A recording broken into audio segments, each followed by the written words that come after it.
Hi friends, നമുക്കിന്നൊരു ice cream ഉണ്ടാക്കിയാലോ? ഇപ്പോൾ നമ്മുടെ നാട്ടിലൊക്കെ സുലഭമായി കിട്ടുന്ന മാമ്പഴം കൊണ്ടാണ് ഈ ഐസ്ക്രീം തയ്യാറാക്കുന്നത്. വളരെ ചിലവ് കുറഞ്ഞ എന്നാൽ നല്ല ടേസ്റ്റി ആയിട്ടുള്ള ഈ മാംഗോ ഐസ്ക്രീം എങ്ങനെയാണ് തയ്യാറാക്കിയെടുക്കുന്നത് നമുക്കൊന്ന് നോക്കാം. ഐസ്ക്രീം തയ്യാറാക്കിയെടുക്കുന്നതിന് വേണ്ടിയിട്ട് നല്ലതുപോലെ പഴുത്ത 2 വലിയ മാങ്ങയാണ് ഞാനിവിടെ എടുത്തിട്ടുള്ളത്. മാങ്ങ നന്നായിട്ട് കഴുകി ചെറിയ പീസായിട്ട് കട്ട് ചെയ്തെടുക്കാം. ഇനി ഇതിലേക്ക് പാലാണ് ആവശ്യം. അതിനായിട്ട് ഞാനിവിടെ 1/2 ലിറ്റർ പാൽ പാക്കറ്റ് എടുത്തിട്ടുണ്ട്. അത് ഒരു പാത്രത്തിലേക്ക് പൊട്ടിച്ചൊഴിച്ചു കൊടുക്കാം. ഫുൾ ഫാറ്റ് മിൽക്ക് തന്നെയാണ് എടുത്തിട്ടുള്ളത്. ഇതിൽ നിന്നും 1/4 കപ്പ് പാല് ഞാൻ കോരി മാറ്റി വെക്കുകയാണ്. കുറച്ച് കോൺഫ്ലവർ ഇട്ട് കലക്കി വെക്കുന്നതിന് വേണ്ടിയിട്ടാണ് ഈ പാലെടുത്ത് മാറ്റി വെക്കുന്നത്. ഇനി സ്റ്റൗ കത്തിച്ച് ബാക്കിയുള്ള പാലൊന്ന് തിളപ്പിക്കാൻ വെക്കാം. പാല് തിളച്ച് വരുന്ന സമയം കൊണ്ട് നമ്മൾ നേരത്തെ കോരി മാറ്റി വെച്ചിരുന്ന പാലിലേക്ക് 2 ടേബിൾ സ്പൂൺ കോൺഫ്ലവർ ഇട്ട് ഒന്ന് നല്ലതുപോലെ കലക്കിയെടുക്കണം. കട്ടയൊന്നുമില്ലാതെ നല്ല സ്മൂത്തായിട്ടൊന്ന് മിക്സ് ചെയ്തെടുക്കാം. ഇനി നമ്മൾ തിളച്ചു വരുന്ന പാലിലേക്ക് പഞ്ചസാരയാണ് ചേർത്ത് കൊടുക്കുന്നത്.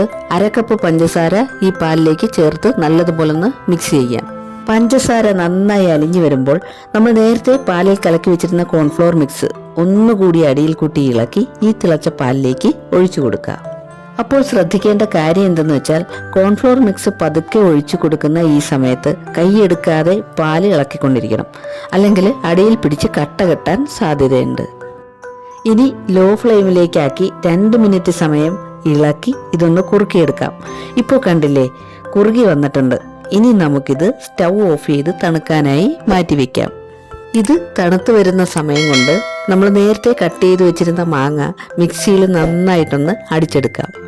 ഇതിനു വേണ്ടിയിട്ട് നല്ല മധുരമുള്ള മാങ്ങ എടുക്കാൻ പ്രത്യേകം ശ്രദ്ധിക്കണം. വെള്ളം ഒട്ടും ചേർക്കാതെ നല്ല സ്മൂത്തായിട്ട് ഞാനിവിടെ അടിച്ചെടുത്തിട്ടുണ്ട്.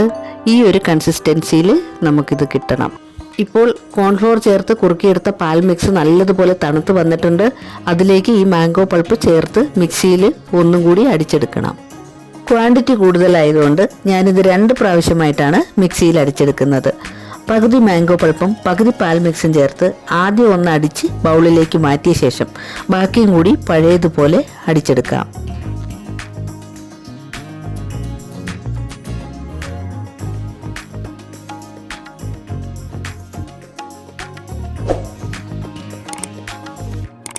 ഇപ്പോൾ ഇത് നന്നായിട്ട് അടിച്ചെടുത്തിട്ടുണ്ട്. ഇനി ഇത് ഫ്രീസറിലേക്ക് മാറ്റണം. അതിനായിട്ട് ഒരു ട്രേ എടുത്ത് അതിലേക്ക് ഒഴിച്ച് അടച്ചു വെച്ച് 2 മണിക്കൂർ ഫ്രീസറിൽ വെക്കാം. നല്ല ചേരുന്ന അടപ്പുള്ള ട്രേ വേണം എടുക്കാനായിട്ട്.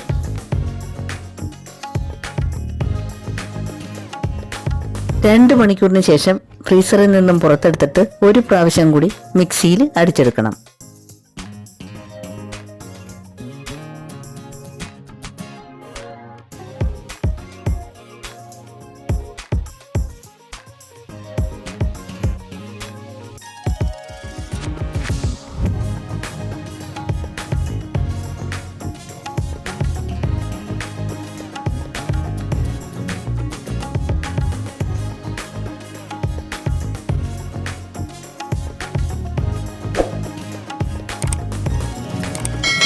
അങ്ങനെ മിക്സിയിൽ 2 പ്രാവശ്യമായിട്ട് അടിച്ചെടുത്ത ശേഷം ഒരു നുള്ളു സാഫ്രോൺ ചേർത്ത് കൊടുക്കുകയാണ്. ഇതിലേക്ക് സാഫ്രോൺ തന്നെ വേണമെന്ന് നിർബന്ധമൊന്നുമില്ല. കുറച്ച് മഞ്ഞൾപ്പൊടി ചേർത്ത് കൊടുത്താലും മതിയാകും.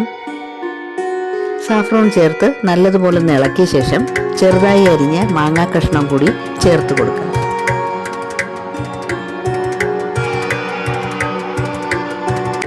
മാങ്ങാ കഷ്ണങ്ങൾ ചേർത്ത് കൊടുത്ത ശേഷം പതുക്കെ ഒന്ന് ഇളക്കി നമുക്കിത് ഡ്രൈയിലേക്ക് മാറ്റി ഫ്രീസറിൽ വെക്കാവുന്നതാണ്.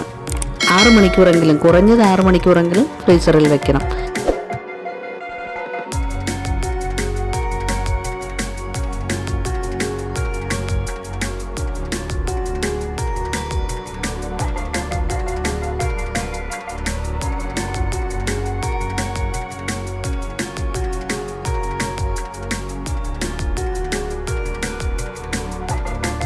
ഞാനിത് ഓവർനൈറ്റ് ഫ്രീസറിൽ വെച്ച ശേഷം എടുത്തതാണ്.